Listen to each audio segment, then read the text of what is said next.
on va commencer pour les masses cervicales de l'enfant.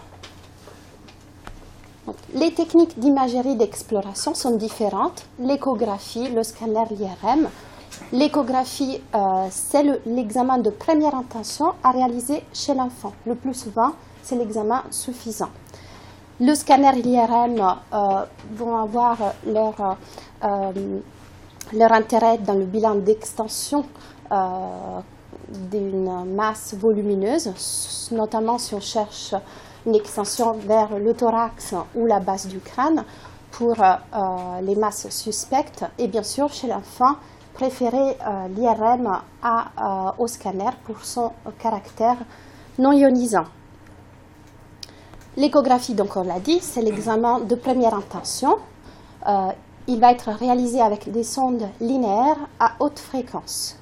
On n'a pas besoin de préparation, la sédation n'est pas nécessaire, souvent les enfants sont calmes.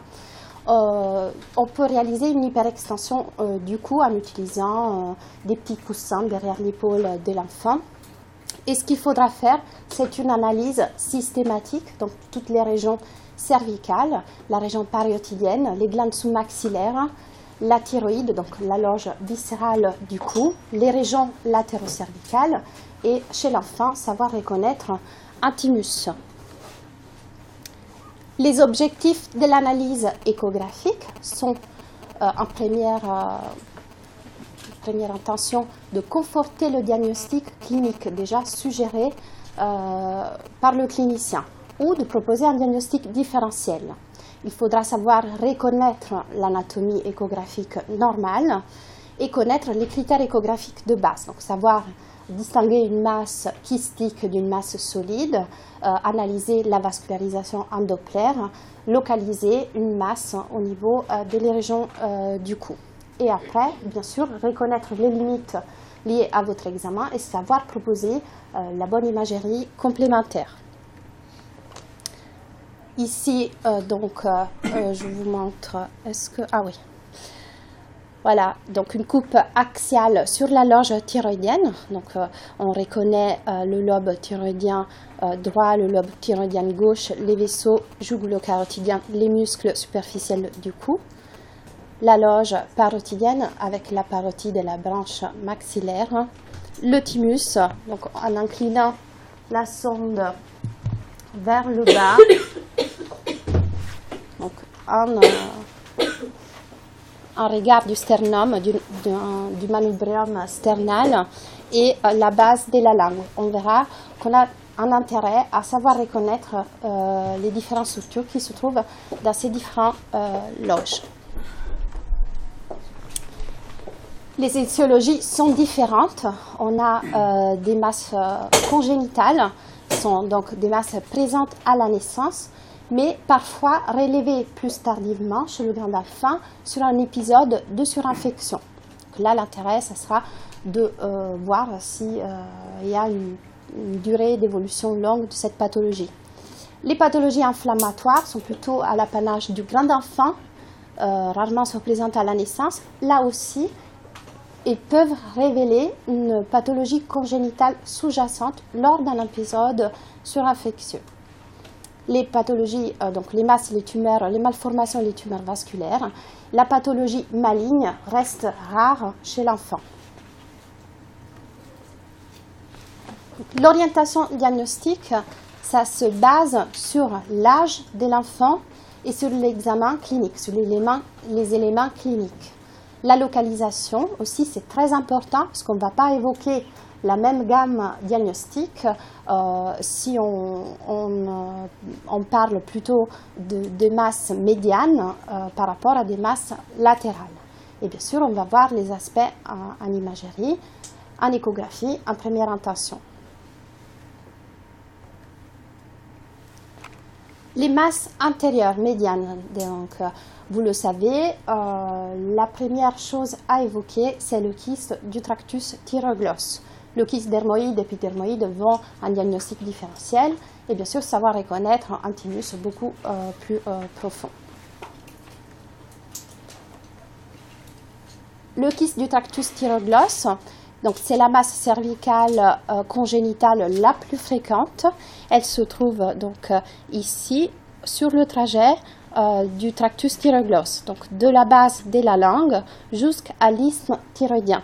Sa localisation plus fréquente est ici, au niveau de l'os hyoïde, donc sous-hyoïdien ou vraiment immédiatement sus-hyoïdienne. Elle est mobile à la déglutition et donc sa localisation vous fait évoquer le diagnostic. En échographie, on retrouve une masse bien délimitée, anéchogène, donc avec un renforcement postérieur. On peut répondre à l'échographie qu'il s'agit d'une masse kystique et sans vascularisation en Doppler couleur. Par contre, pendant des épisodes de surinfection, cette masse kystique peut apparaître avec un aspect pseudo-solide, avec un liquide épais, donc des fins échogènes. Ici, un aspect typique, donc une lésion kystique médiane en avant de l'os hyoïde.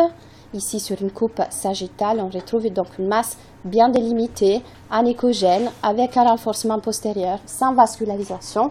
Donc, c'est un kyste, c'est sur la ligne médiane, c'est un kyste du tractus thyroglose. Ici, pendant un épisode donc, de surinfection, vous voyez, on a cet aspect pseudo-solide, donc des fins échos. Elle est plutôt échogène. Il n'y a pas de vascularisation. Donc, c'est un liquide épais qui donne cette impression de masse solide, mais ce n'est pas une masse solide, c'est toujours une lésion kystique. Et si vous n'êtes pas convaincu, vous pouvez faire un contrôle après thérapie antibiotique à 2 semaines et vous retrouvez le caractère kystique de la lésion. C'est important, on a dit, d'examiner tout le trajet du tractus thyroglose. Il faudra rechercher à l'échographie systématiquement la thyroïde. Parce qu'il ne faut pas méconnaître, dans le cas d'une loge thyroïdienne vide, la possibilité d'une thyroïde ectopique. Là, ce sera le Doppler qui vous donne le diagnostic différentiel. Vous voyez ici, on pourrait se dire, ah oui, c'est un kyste épidermoïde, un peu échogène, c'est sur la ligne médiane. Mais par contre, à l'image Doppler, on voit que c'est vascularisé et surtout, on va rechercher la thyroïde et on trouve une loge thyroïdienne vide. Donc ici, une coupe axiale sur une loge thyroïdienne. Vous voyez, les vaisseaux jugulo-caratidiens sont en position plus médiale. Ici, vous reconnaissez la trachée plein d'air, donc avec le barrage du pont d'ombre postérieur. Ici, il n'y a pas de thyroïde. Ça, c'est de la graisse des tissus. Par contre, ici, une loge thyroïdienne normale, avec une thyroïde normale du nouveau-né. Donc, vous voyez le lobe gauche, le lobe droit de la thyroïde, avec une écostructure finement échogène par rapport aux muscles du cou. On compare toujours l'écostructure de la thyroïde par rapport à l'écostructure des muscles superficiels du cou. Ici, un autre exemple de thyroïde ectopique, donc sur un nouveau-né, et vous voyez une image hyperéchogène, bien délimitée sur la ligne médiane, mais avec une vascularisation en Doppler couleur. Vous imaginez que si on prend cette image pour un kyste du tractus, elle sera enlevée et donc l'enfant il restera hypothyroïdien à vie. Encore masse de la ligne médiane, donc le kyste dermoïde et épidermoïde. Donc le diagnostic différentiel va avec le kyste du tractus thyroglose. L'échographie ne fait pas de diagnostic différentiel entre les deux, ils peuvent avoir le même aspect échographique. Parfois, les kystes dermoïdes peuvent être multiples sur la ligne médiane. L'écostructure peut être évocatrice, donc c'est une masse kystique. Vous voyez ici un petit renforcement postérieur, échogène avec des fins échos. Les calcifications sont évocatrices. Bien sûr, au Doppler, il n'y a pas de vascularisation à l'intérieur.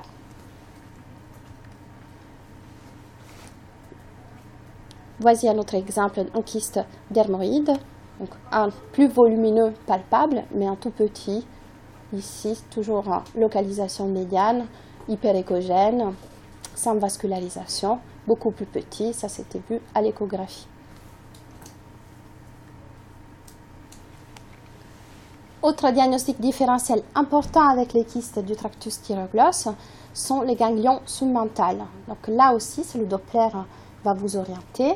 Donc en cherchant le île graisseux normal à l'intérieur central du ganglion. Et donc vous allez essayer de voir s'il y a-t-il une vascularisation centrale arboriforme du île ganglionnaire.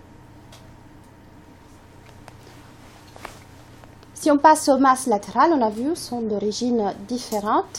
Là, c'est important de repérer les structures normales. Donc, on a deux repères anatomiques importants pour pouvoir localiser les masses latérales, le muscle sternocleido-mastodien et les vaisseaux jugulo-carotidiens.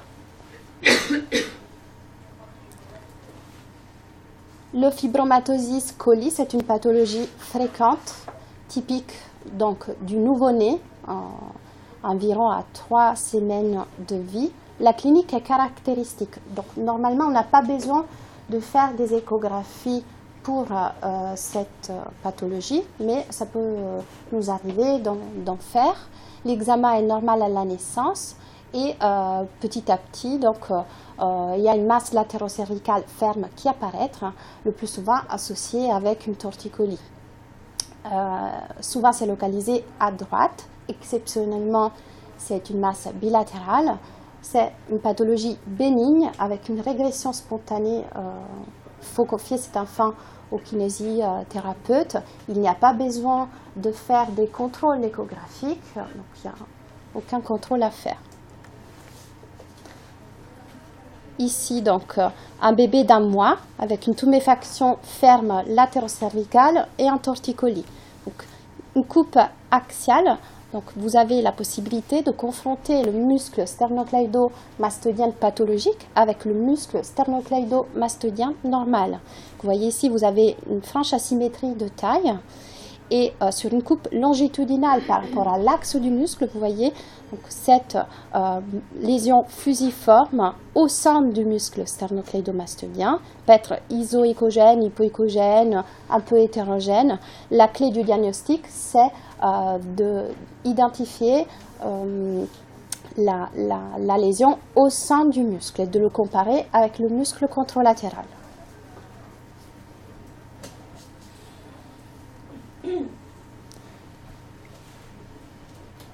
On a dit l'âge, c'est typique. Si vous avez un enfant plus âgé et vous avez plus ou moins le même aspect échographique, il faudra bien sûr pas évoquer une fibromatosis coli, pathologie typique du nouveau-né, on a dit 3 semaines de vie, mais plutôt évoquer d'autres pathologies.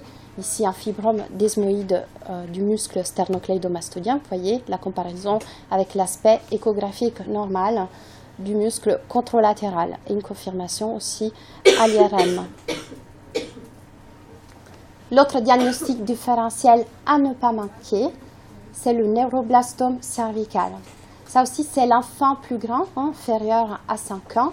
La clinique peut être parfois trompeuse. C'est une masse cervicale latérale, ça peut être asymptomatique. Des fois, on peut retrouver un syndrome de Claude Bernard Dorner avec du ptosis et un myosis. Elle peut être une masse compressive. Donc là, la clé, c'est de voir, reconnaître donc, les structures anatomiques normales. Ici, le muscle sternocleido-mastodien est refoulé vers l'avant et la carotide gauche aussi, elle est refoulée vers l'avant par cette masse hyperéchogène vascularisée. Les classifications aussi sont suggestives de ce diagnostic de neuroblastome cervical. Bien sûr, là, sera nécessaire une imagerie en coupe, donc une IRM à préférer, ou un scanner si on n'a pas de possibilité de faire une IRM.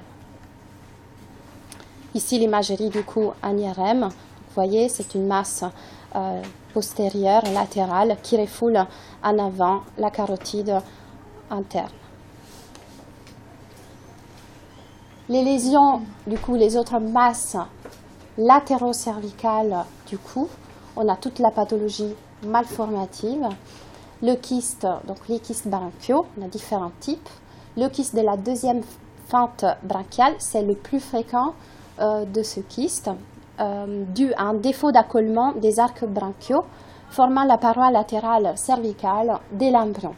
Sa localisation aussi est typique. Donc, il se trouve devant le muscle sternocleidomastoïdien, en dehors des vaisseaux carotidiens, sous l'os hyoïde et en arrière de la glande sous-maxillaire.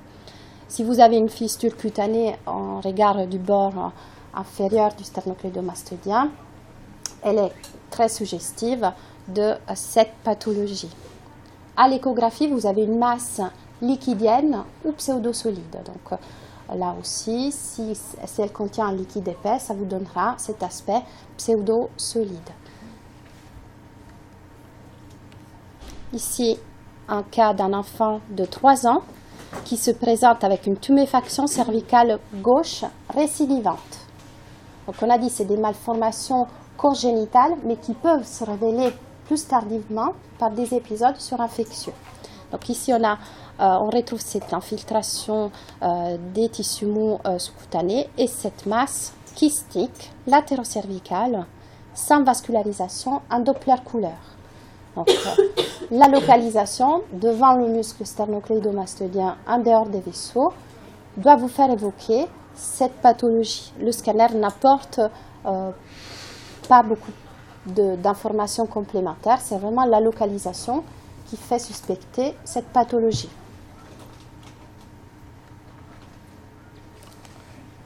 Le kyste de la première fente branchiale, ça c'est le plus rare des kystes branchiaux.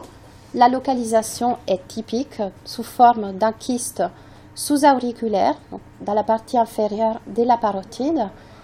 Ici, la fistule, donc on va voir la fistule, l'orifice interne, l'orifice externe dans le triangle de Poncet, et l'orifice interne, ça sera l'ORL à pouvoir le voir en regard du plancher du canal acoustique externe et plus ou moins associé à une bride préméringienne.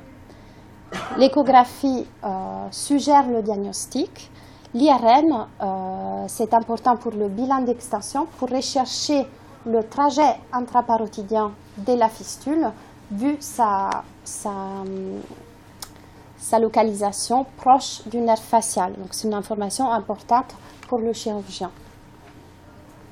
Ici un cas d'une petite de 10 mois qui avait, vous voyez ici, cette petite masse suppurée sous-auriculaire congénitale. Donc on avait suspecté une kyste de la première fente sur l'aspect et la localisation.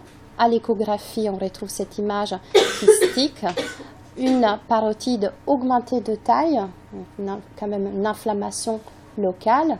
Et ici, vous voyez un IRM découpe T2 avec saturation de la graisse. On confirme du coup le caractère kystique hyper T2 et on peut bien retrouver ici la fistule dans le canal acoustique externe. C'est des masses qui ne prennent pas du contraste qu'en périphérie.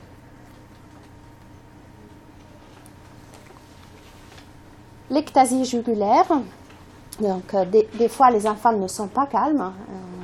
Vous pouvez avoir un enfant qui crie beaucoup. Alors là, il ne faudra pas prendre une ectasie jugulaire pour une masse. Comment vous pouvez vous rendre compte que c'est la jugulaire? Déjà, un caractère compressible. Les veines sont compressibles, donc sous la sonde, vous pouvez la comprimer. Et si vraiment vous n'êtes pas certain de votre diagnostic, vous allumez le Doppler et vous voyez que c'est un vaisseau. Les autres masses qui peuvent être expansives au cri. On a le thymus. Donc, on a vu, il faudra savoir reconnaître l'anatomie échographique normale, l'aspect échographique normal d'un thymus, parce que c'est toujours pareil. Une fois que vous l'avez vu, vous le trouvez toujours pareil. Et donc, ici, un aspect hypoéchogène avec des petites piquetées hyperéchogènes.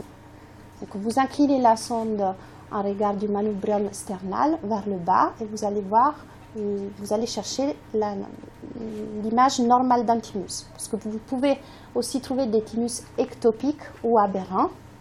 Et donc là, ça sera vraiment l'écostructure typique du thymus à vous suggérer le diagnostic d'un thymus ectopique ou un thymus aberrant. Et c'est expansif le thymus? Oui, ça peut être expansif au cri, dans le sens qu'il bouge. Il remonte. Il bouge avec les cris. Les masses de la loge viscérale, du coup. Là aussi, repère anatomique, il faudra localiser la masse par rapport à la carotide.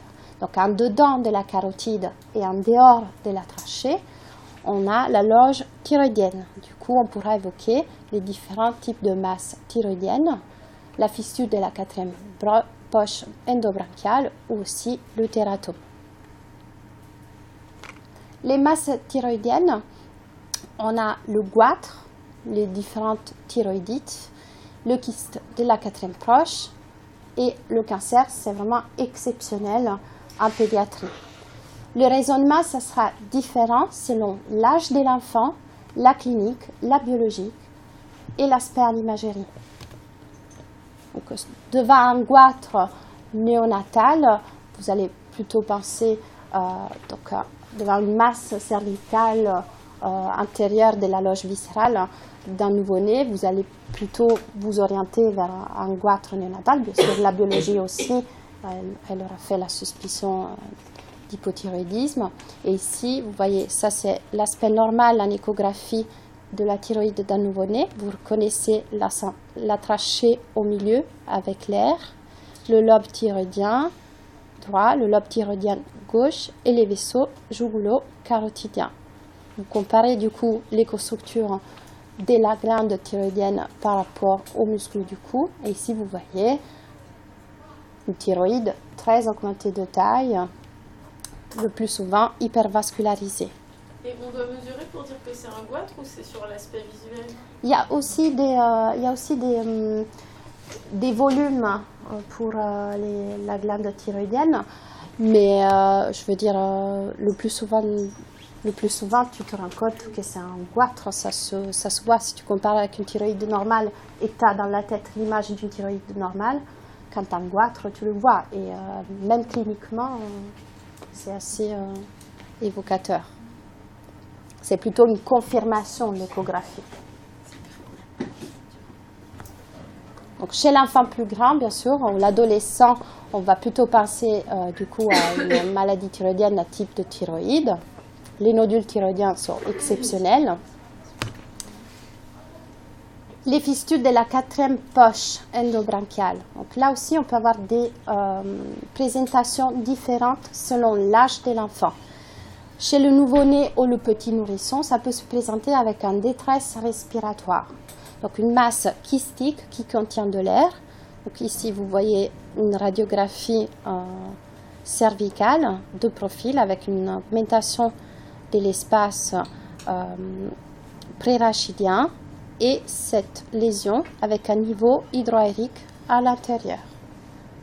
C'est déjà très évocateur, confirmation échographique. On voit cette lésion kystique à contenu finement échogène et ici vous avez l'artefact, l'air, qui se met en position antidéclive et qui vous fait l'artefact postérieur. On la recherche où? Je n'ai pas très bien compris. Où à la localisation? C'est au niveau de la loge viscérale. La plus souvent, c'est un regard du lobe thyroïdien gauche, au contact du lobe thyroïdien gauche. Donc ça, c'est une image du coup kystique chez le grand enfant, ici. Là, vous êtes sur la loge viscérale. On a dit vaisseau jugulo-carotidien et trachée, ça doit être vos repères normaux. Ici, la trachée et donc les vaisseaux jugulo-carotidiens qui sont refoulés ici. Donc, en dedans des vaisseaux jugulo-carotidiens et en dehors de la trachée, on a la loge thyroïdienne. Donc ça, le kyste de la quatrième poche, elle est localisée dans cette loge viscérale ici, au contact du lobe thyroïdien gauche. Donc, chez le grand enfant, peut se présenter avec des signes inflammatoires, comme une thyroïdite ou un abcès thyroïdien. Donc là, le diagnostic, il faudra savoir évoquer ce diagnostic devant un abcès au contact du lobe thyroïdien gauche, mais le diagnostic de certitude, c'est endoscopique, parce que c'est à l'endoscopie qu'on va rechercher l'orifice de la fistule au niveau du fond du sinus piriforme. Donc, ici, un cas d'un enfant de 6 ans. Donc, vous retrouvez ici votre coupe axiale en regard de la loge thyroïdienne, le vaisseau jugulo-carotidien, la thyroïde. Ici, vous avez cet aspect hétérogène du coup de la thyroïde, qui est augmenté de taille, hypoécogène, qui refoule les vaisseaux carotidiens en dehors. L'IRM retrouve le même aspect, donc une augmentation volumique avec une prise de contraste sans retrouver une vraie masse ou une vraie abcès. Et cet enfant, il avait fait du coup une endoscopie qui ne montrait pas de fistule du sinus piriforme. Le TOGD était normal, donc on avait éliminé une fistule ésophagienne et l'épisode était résolutif sous antibiotiques. Par contre, il récidive 1 an après et on retrouve toujours le même aspect. Donc, aspect hétérogène, ici une collection en regard du lobe thyroïdien gauche, vous la voyez mieux ici au scanner, et le même aspect à distance de l'épisode inflammatoire. Donc ici aussi, il faut évoquer le diagnostic et pousser l'ORL à aller chercher l'orifice de la fistule dans le fond du sinus piriforme. Donc devant une lésion récidivante au contact du lobe thyroïdien gauche, c'est vraiment une indication formelle à l'endoscopie. Pour aller à l'endoscopie, rechercher la fistule.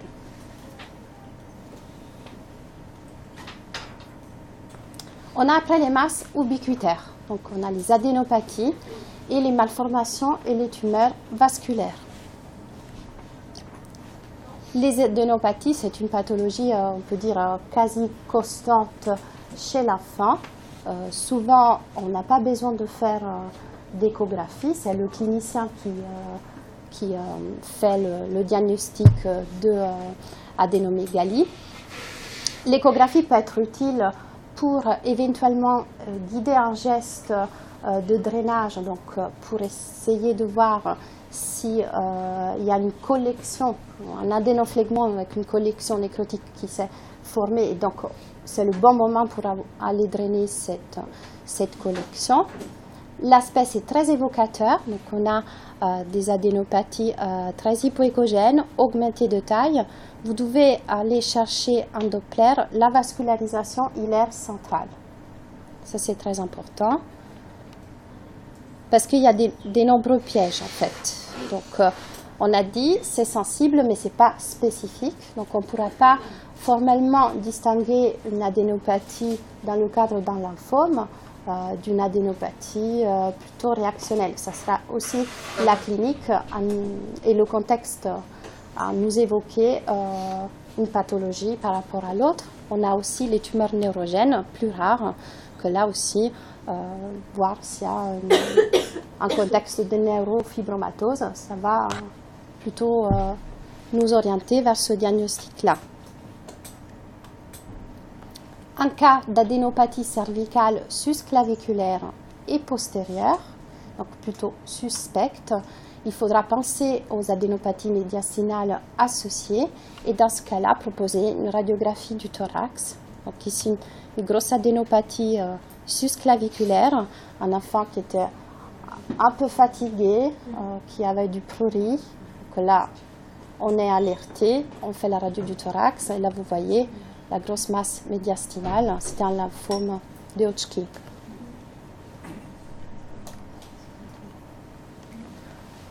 Les tumeurs vasculaires, donc on a dit analyse systématique, je regarde aussi les glandes salivaires, font partie de votre examen, de votre échographie cervicale. Donc la tumeur la plus fréquente au niveau parotidien, c'est l'hémangiome.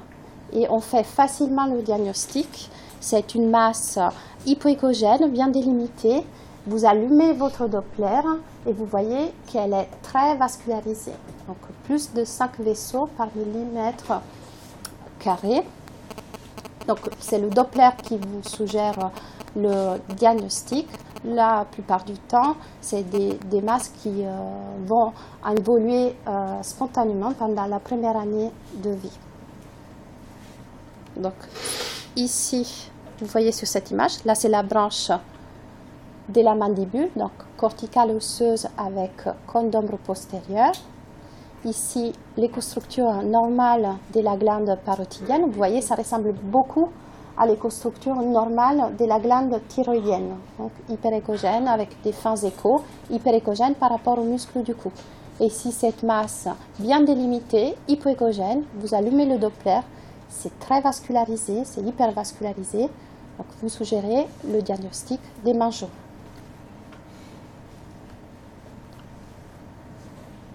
Les autres malformations vasculaires, on a les malformations veineuses, véno-lymphatiques, donc des malformations à flux lent. Là aussi, la clinique peut vous orienter si vous avez une peau qui est bleutée, une masse un peu fluctuante, molle. L'aspect en échographie est variable. Ça peut prendre cet aspect comme ça, hétérogène, hypoéchogène. L'autre chose à chercher, c'est la compressibilité de cette masse. Vous voyez ici en compression et ici sans compression. L'épaisseur de la masse varie. Et l'autre chose, essayez de faire une manœuvre de Valsalva pour voir si avec un Valsalva, cette masse, elle s'expande.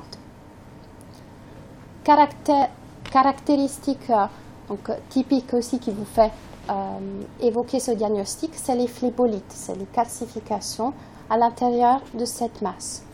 Au Doppler, même si c'est une malformation vasculaire, vu que c'est une malformation à flux lent, la plupart du temps, vous ne voyez pas de vascularisation. Donc, l'IRM va compléter le bilan d'extension de cette masse qui est le plus souvent utile pour le clinicien, pour le chirurgien, pour pouvoir avoir tous les repères chirurgicaux. Et ça, donc, on voit cette malformation, c'est une malformation veineuse, un hypersignal T2, avec les petits phlébolites, un hyposignal T2 à l'intérieur. Donc les phlébolites, pensez à la malformation vasculaire de type veineux.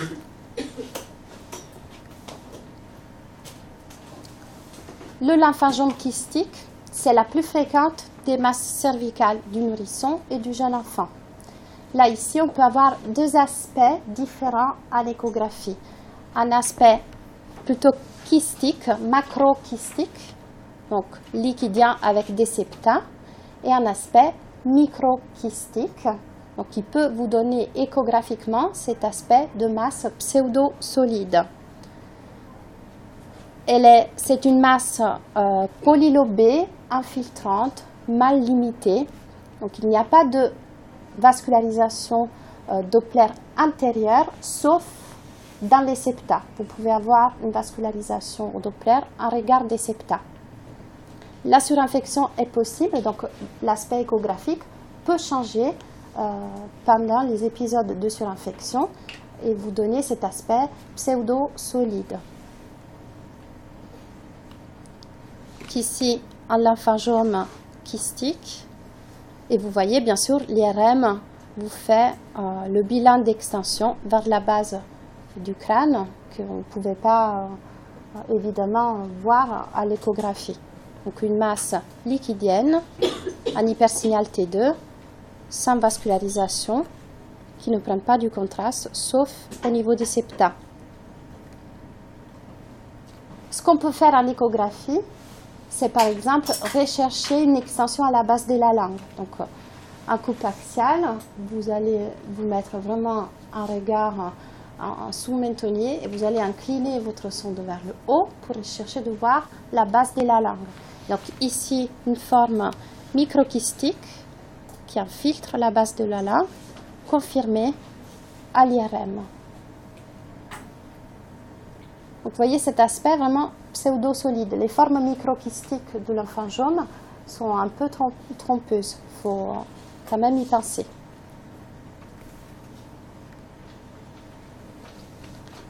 Donc en conclusion, l'échographie, il faudra reconnaître l'anatomie normale.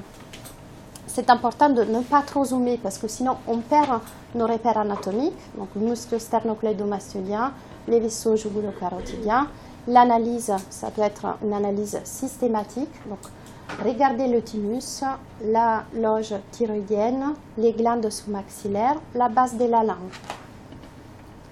Analyser les lésions selon son caractère, donc en B-mode, son écostructure, le côté U, est-ce qu'il s'agit-il d'une masse kystique ou d'une masse solide, et analyser la vascularisation. On a vu, voilà, c'est très important pour pouvoir évoquer des diagnostics différentiels.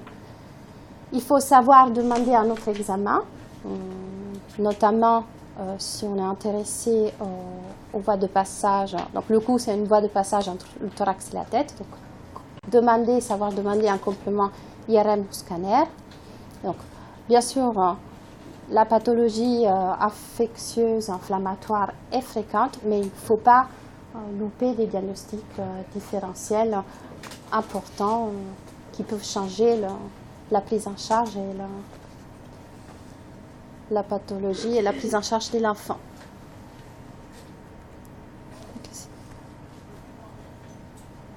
Est-ce qu'il y a des questions?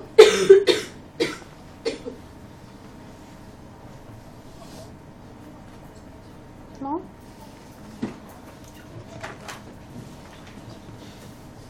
D'accord. 14h15.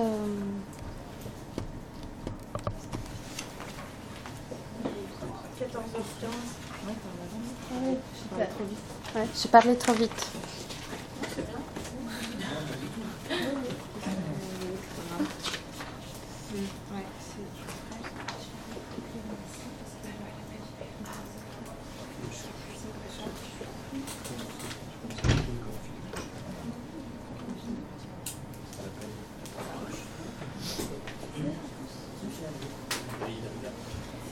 Pourquoi j'écris? Je ressens le texte de mon amie, quoi. Elle veut avec une photo, je pense. Est-ce que prudent de ma fille, elle a un photo de ma main, et moi, j'étais à la paille. Je peux moi tu vois? Et là, tu l'imagines avec un bouton comme ça.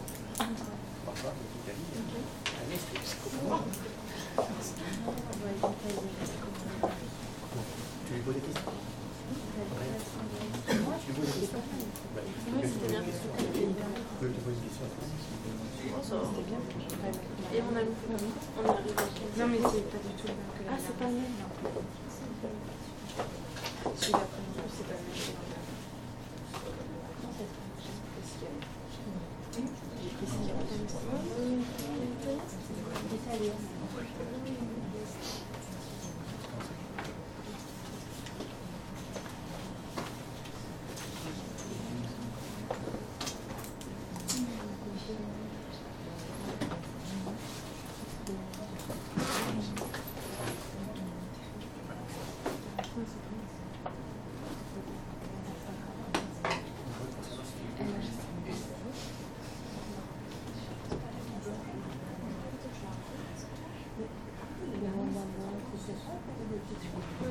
C'est des plus près. Non, il sort de garde. On n'a pas une porte oreille. Ça, c'est du tout. J'ai souvent simplement la bouche.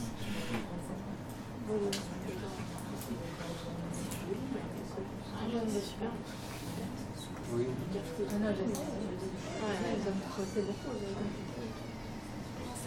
Je sais pas. Le messier pour l'enregistrement, il va venir à 30. Donc qu'est-ce qu'on fait? On fait une petite pause, on attend qu'il arrive. Pourquoi là, ça n'enregistre pas hein? Mais il m'a dit qu'on avait besoin de séparer les deux enregistrements et qu'il devait venir lui pour démarrer l'autre.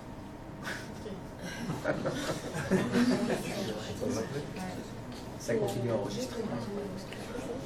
Ouais, là, si vous avez dit quelque chose. On a dit des choses sur vous là. Ouais. Ça va être Tout intéressant. est enregistré.